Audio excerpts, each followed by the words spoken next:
Alors, je m'appelle Laetitia, j'ai 20 ans. J'habite à Paris et je fais des études d'histoire et d'arabe à l'université.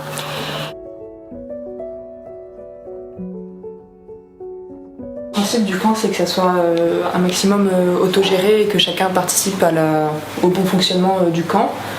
Du coup, les organisateurs ont mis en place une sorte de planning de tâches ménagères avec la préparation des petits-déj, des repas du midi, du soir et le ménage également. Donc là, on est dans un des couloirs qui mène aux chambres.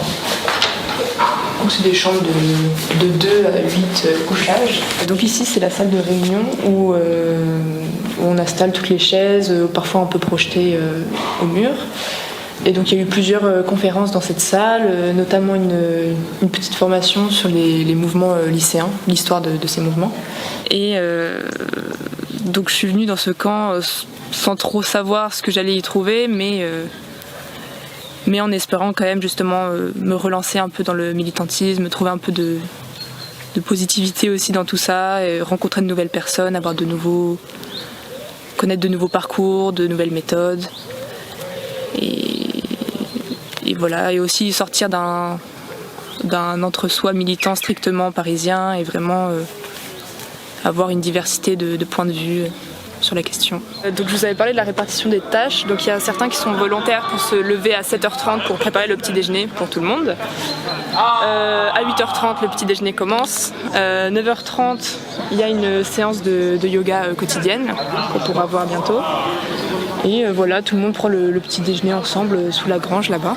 Chaque jour, les organisateurs marquent sur le tableau les activités qui vont venir pour la journée. Donc à partir de 10h, on a diverses formations et interventions qu'on peut choisir. Et là, à partir de 9h30, donc c'est bientôt on a le yoga qui va bientôt commencer. Donc le Révolte Camp, il a lieu du 24 au 28 août à Romagne. C'est une petite commune à côté de Poitiers en France. Et en fait, le Révolte Camp, dans l'objectif, c'est un moment dans l'année d'éveil politique pour la jeunesse.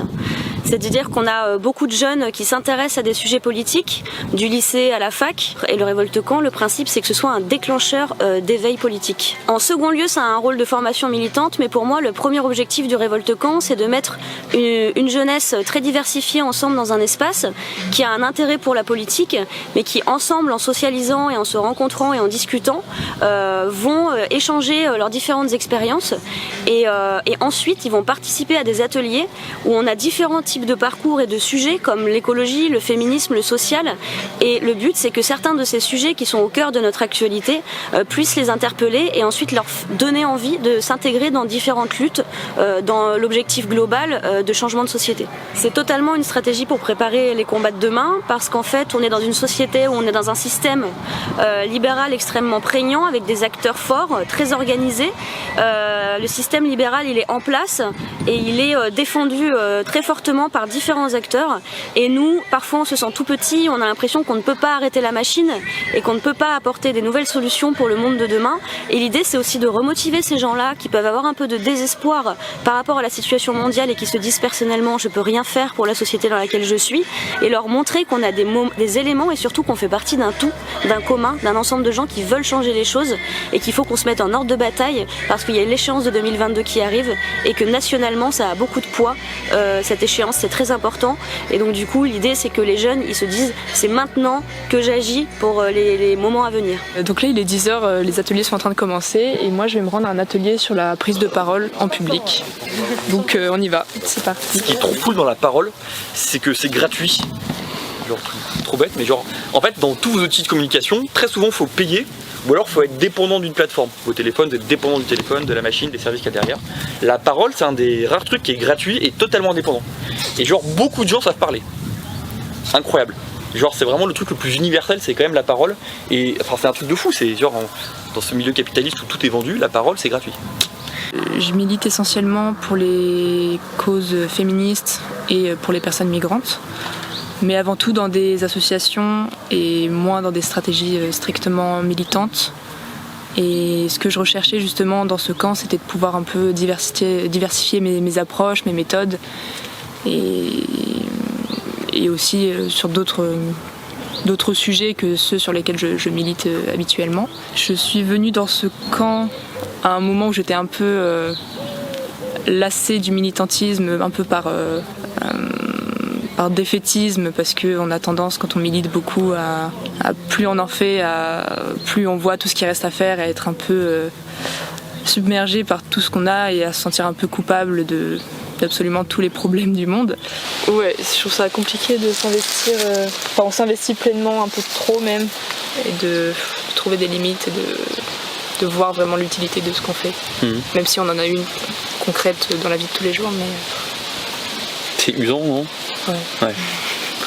Mais au moins tu parles à des gens, tu fais des choses. Enfin, tu vois, il y a plein de gens dans la politique et dans le militantisme qui passent leur journée à écrire des textes et qui kiffent. Enfin, tu vois, genre, moi je respecte les gens qui adorent écrire des textes et faire des grandes tribunes et se bagarrer pour des virgules et des mots de travers dans un texte qui va pas.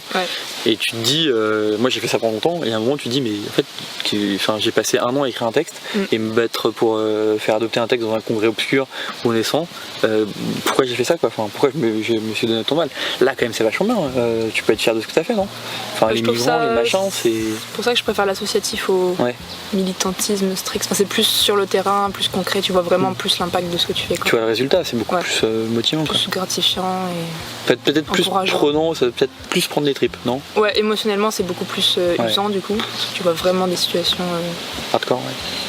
Et t'as pas fait un atelier sur l'écran pendant le Revolt Camp? J'y ai pas pensé. Après je suis vraiment pas experte du sujet, quoi. J'y suis allée que quelques fois et... Bah t'es plus expert que moi en tout cas. C'est pas faux. Non mais tu vois. Il y a toujours la question de la légitimité en tant que militant. Et t'auras toujours des mecs blancs, genre moi, ou des gens qui ont fait des grosses études, qui vont se dire plus légitimes alors qu'ils y connaissent absolument rien, quoi. Et ça c'est l'histoire de la vie. Et c'est, tu vois, genre, moi je pense qu'on fait ces trucs là aussi pour reprendre la légitimité, s'entraîner, tu vois, et quand demain t'es face à des gens comme ça. Moi j'en parlais l'autre jour avec d'autres militants.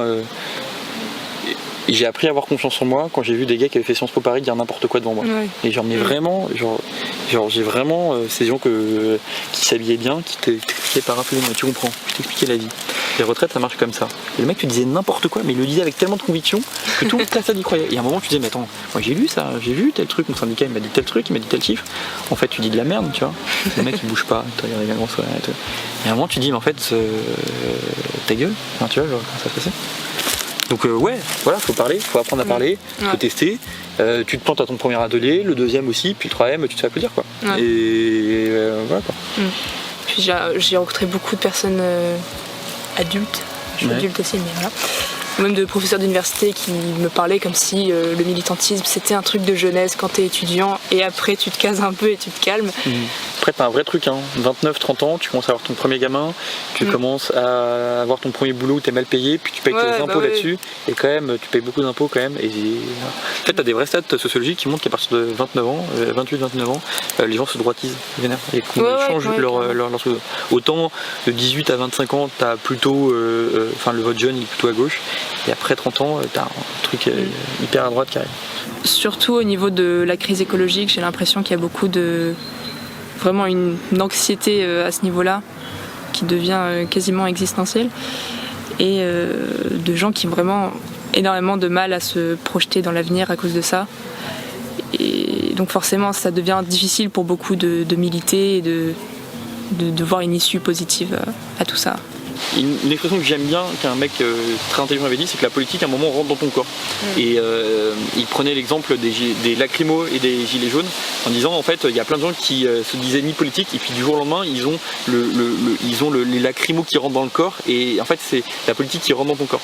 Là ce qui arrive c'est la température qui explose et les changements climatiques qui vont arriver et donc en fait ceux qui veulent pas faire de politique à un moment vont être embarqués par la vague politique et ça c'est très dur parce que tu peux dire je veux pas, je suis ni de droite ni de gauche, loin de moi tous ces appareils, loin de moi la présidentielle, loin de moi toutes ces opinions, je veux surtout être nulle part. Mais à un moment t'as trop chaud, il y a un moment tu vois quand ça rentre dans ton corps, la politique elle va arriver et elle va être très très très très très dure. Mais du coup toi je sais pas, tu ressens quoi vis-à-vis de ce changement climatique? Moi j'ai de l'angoisse de ouf, moi ça me fait peur. Je me suis surpris une nuit à me réveiller en pleine nuit en disant je vais mourir de chaud. Bizarre tu vois, alors que c'est pas en plus forcément le chaud, c'est plus un dérèglement climatique que de la chaleur, mais je sais que c'est une angoisse chelou. Et personne voit le truc venir et personne voit le truc. Puis après je me calme et je me dis bon bah où est-ce que je peux être le plus utile en termes de temps qui nous reste à vivre, de temps que je peux pas prendre pour militer. Là, je me dis bah ouais, je suis au bon endroit, je suis au Revolt Camp, je suis dans les assos militants, je suis dans les partis, et c'est là où je peux le rapport temps de ma vie à militer, efficacité militante que je pourrais avoir, bah je pense que c'est là qu'il faut être. Ça t'arrive jamais de juste, à force d'angoisse, de tomber juste dans le fatalisme et de tout arrêter? Bah moi je sais que je suis un peu un mec extrême, mais je sais que si j'étais fataliste je me suiciderais quand même. Enfin tu vois, genre la fin de la pensée fataliste, c'est dire oui on va tous crever, bon bah pourquoi attendre un an pour crever alors qu'on hop on va se jeter d'un pont et puis ça y est c'est fait.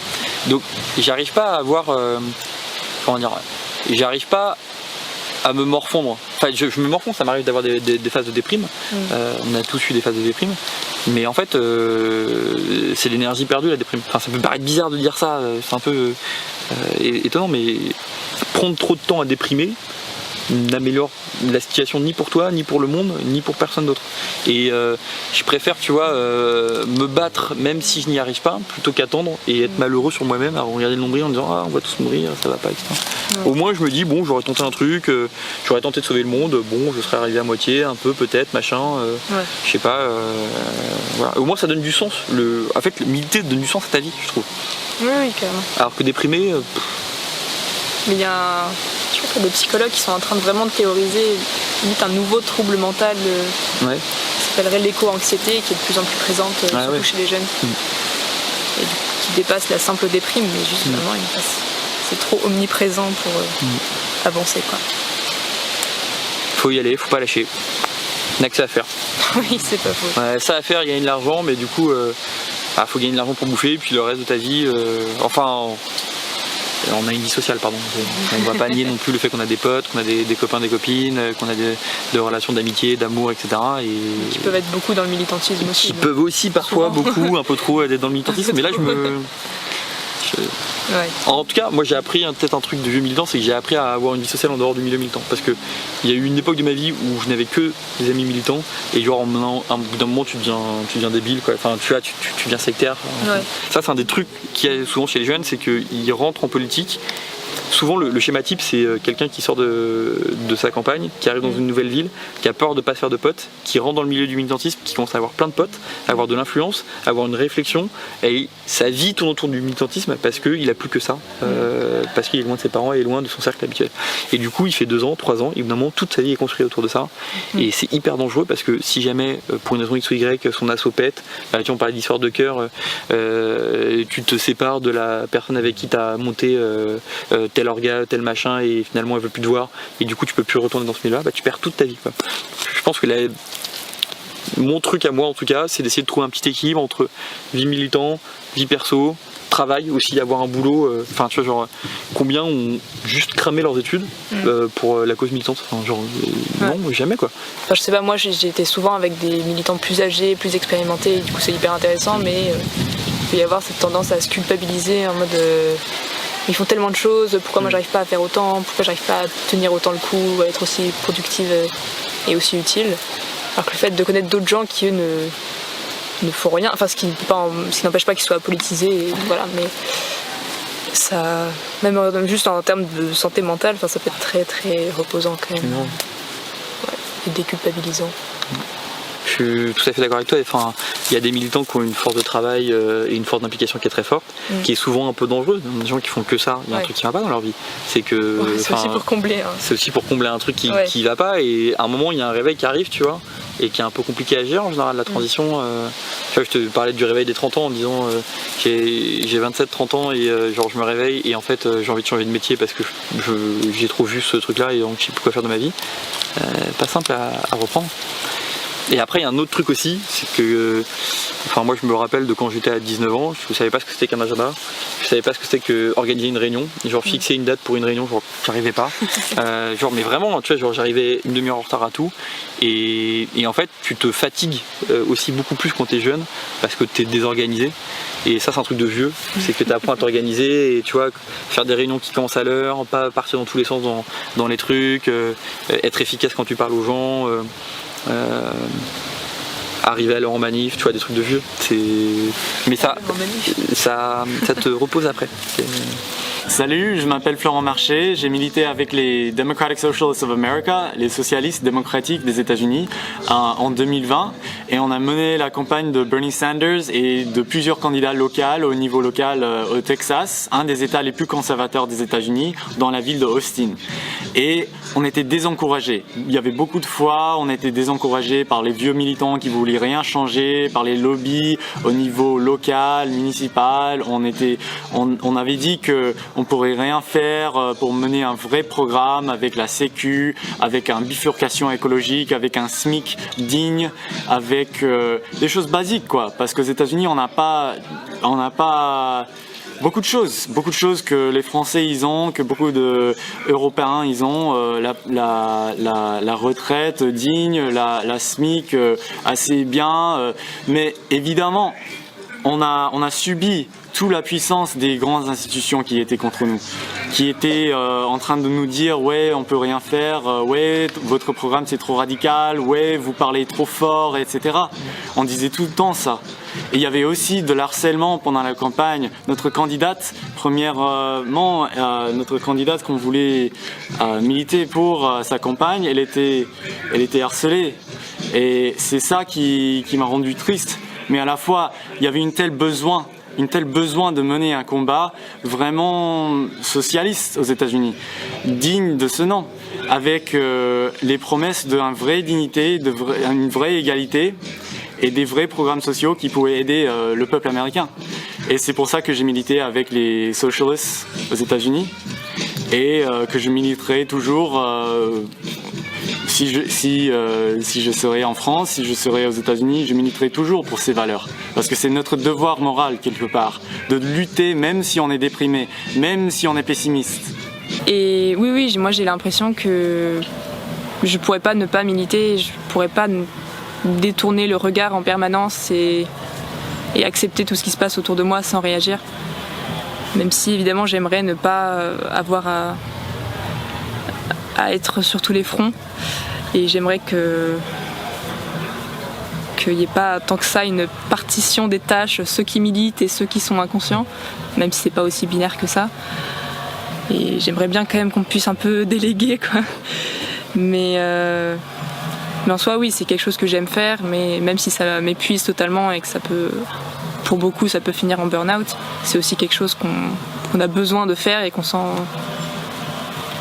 c'est vraiment quelque chose qu'on fait limite par vocation, enfin, et par idéaux quoi.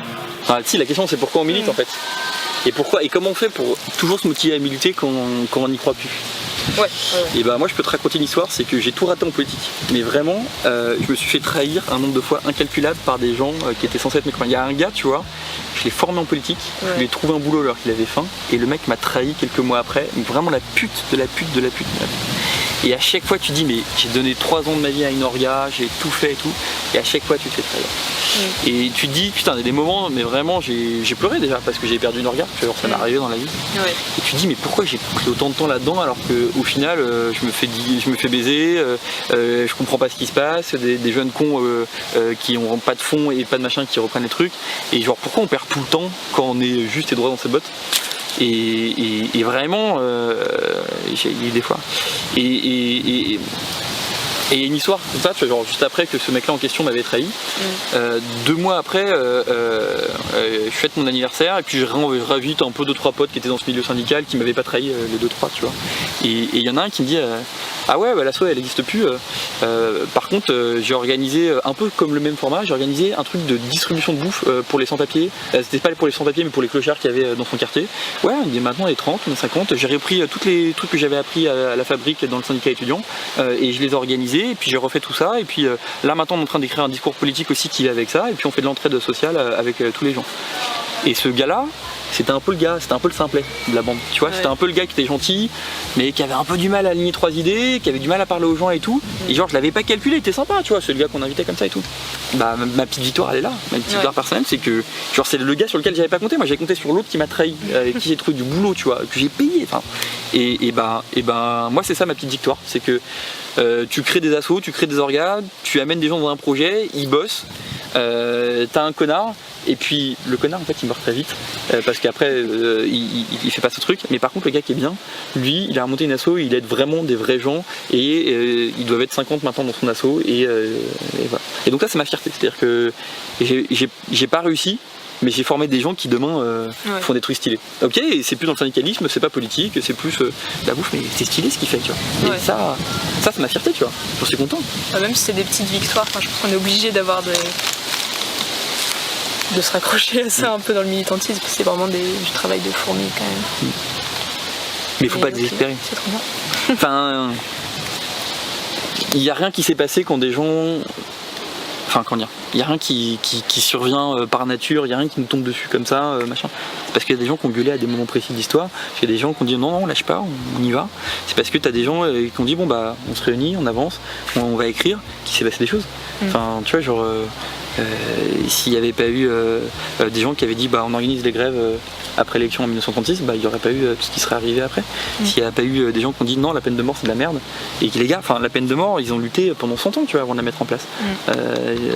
C'est un combat d'haleine, c'est un combat entre générations. Voilà, faut pas lâcher, on est là, on n'a rien à perdre, on a que le monde à gagner. On n'a que nos chaînes à briser, dirait Marx. Voilà, je peux finir là-dessus, je pense.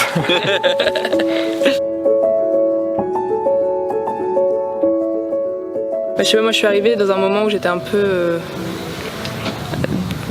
démoralisée du militantisme. Et là, le fait justement de voir toutes ces conférences, de rencontrer toutes ces personnes, ça m'a au contraire, ça m'a un peu reboosté, ça m'a donné d'autres envies de projets, etc. Et c'est chouette ça. Idées de partenariat, etc.